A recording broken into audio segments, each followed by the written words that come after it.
PTI मेंबरनि MNA Iqbal Afridi ऐं MNA Khurram Shahzad विच में ॾंद चक थी पिया आहिनि। इक़बाल आफ़रीदी जूं धमकियूं, खुरम शहज़ाद वापसि पार्लियामेंट अंदरि हलियो वियो। इक़बाल आफ़रीदी खुरम शहज़ाद जे इंतज़ार में गेट अॻियां वेही रहियो। अमांखे आगाह करे रहिया आहियूं अहम ख़बर जे हवाले सां त पीटीआई मेंबरनि MNA इक़बाल आफ़रीदी ऐं MNA खुरम शहज़ाद जे विच में ॾंद चक थी आहिनि। इक़बाल आफ़रीदी जूं धमकियूं, खुरम शहज़ाद वापसि पार्लियामेंट अंदरि हलियो वियो। इक़बाल आफ़रीदी खुरम शहज़ाद जे इंतज़ार में गेट अॻियां वेही रहियो।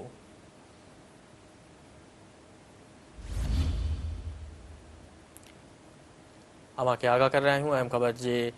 हवाले सां त पीटीआई मेंबरनि MNA इक़बाल आफ़रीदी MNA खुरम शहज़ाद जे विच में ॾंद चक थी आहे। इक़बाल आफ़रीदी जूं धमकियूं, खुरम शहज़ाद वापसि पार्लियामेंट हलियो वियो। इक़बाल आफ़रीदी खुरम शहज़ाद जे इंतज़ार में गेट अॻियां वेही रहियो।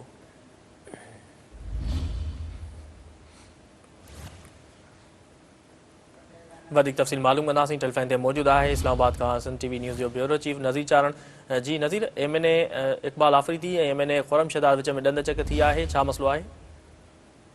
बिल्कुलु अॼु पार्लियामेंट जो जेको गॾियल इजलास हली रहियो हो उन में त पहिरीं जेको आहे अपोज़िशन ऐं एहतजाज ऐं शोर शराबो करे रही, पर अपोज़िशन सां तालुक़ु रखंदड़ ख़ासि तौर ते PTI ऐं तहरीक इंसाफ़ सां तालुक़ु रखंदड़ इक़बाल आफ़रीदी ऐं खुरम शहज़ाद विर्के जेके पहिरीं जेको आहे इजलास जे दौरान बि ॾंद चक ॾींदा रहिया, पर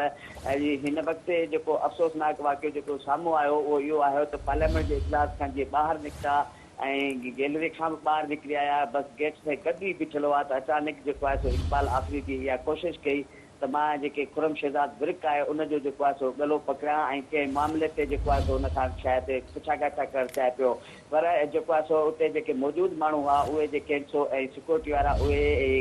जेके आहिनि सो विच में पइजी विया ऐं जेको आहे सो ॿिन्ही खे जेको आहे सो जेको आहे हाथापाई या जेको आहे सो गला पकड़ण वारी जेकी कोशिशि करे रहिया हुआ उन्हनि खां जेको आहे सो उन्हनि खे परे कयो वियो। ऐं ख़ासि तौर ते इक़बाल आफ़रीदी जेको आहे सो इहो वाज़ह तौर ते सभिनी साम्हूं ऐं खुरम शहज़ाद विर्क जेको PTI सां बि तालुक़ु रखे थो ऐं ॿई PTI सां तालुक़ु रखंदड़ MNAs आहिनि।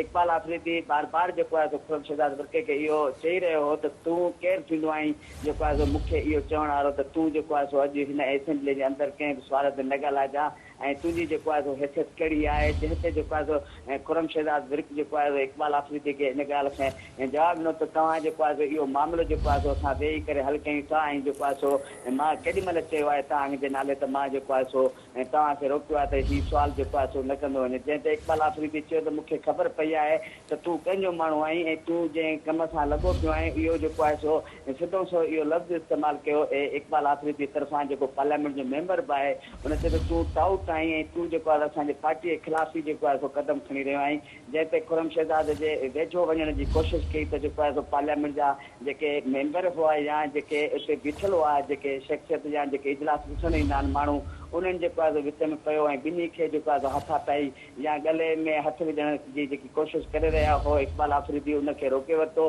जंहिंखां पोइ खुरम शहज़ाद जेको आहे सो ख़ौफ़ विच आहे इहो महसूसु कयो त इक़बाल आफ़रीदी मूंसां विढ़ंदो। जंहिंखां पोइ माण्हुनि जी दरख़्वास्त ते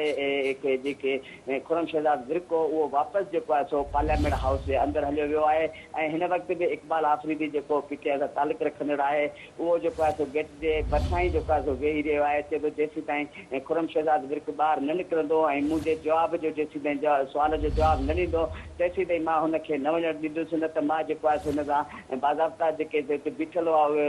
दरख़्वास्त करे रहिया इक़बाल आफ़रीदी खे तव्हां जहिड़ो न कयो की न कुझु बि थी वञे मूंखे जेसीं ताईं जवाबु न ॾींदो ऐं जेकॾहिं जवाबु नथो ॾिए त मां हर सिज़ में विढ़ंदुसि, चाहे मूंखे लाजिज़ में वञिणो पए त मां जेको आहे सो खुरम शहज़ाद विर्क सां ज़रूरु जेको आहे हिन सुवाल जो जवाबु वठंदुसि, न त मां जहिड़ो ज़रूरु कंदुसि। हिन वक़्तु जेको आहे सो जेके मेंबर आहिनि ख़ासि तौर ते PTI जा ऐं जेके ॿियनि पार्टियुनि जा बि मेंबर आहिनि उहे जेके आहिनि सो इक़बाल आफ़रीदी खे सम्झाए रहिया आहिनि ऐं खुरम शहज़ाद विर्क पार्लियामेंट हाउस जे अंदरि हलियो वियो आहे ऐं इक़बाल आफ़रीदी हिन वक़्तु बि जेको आहे सो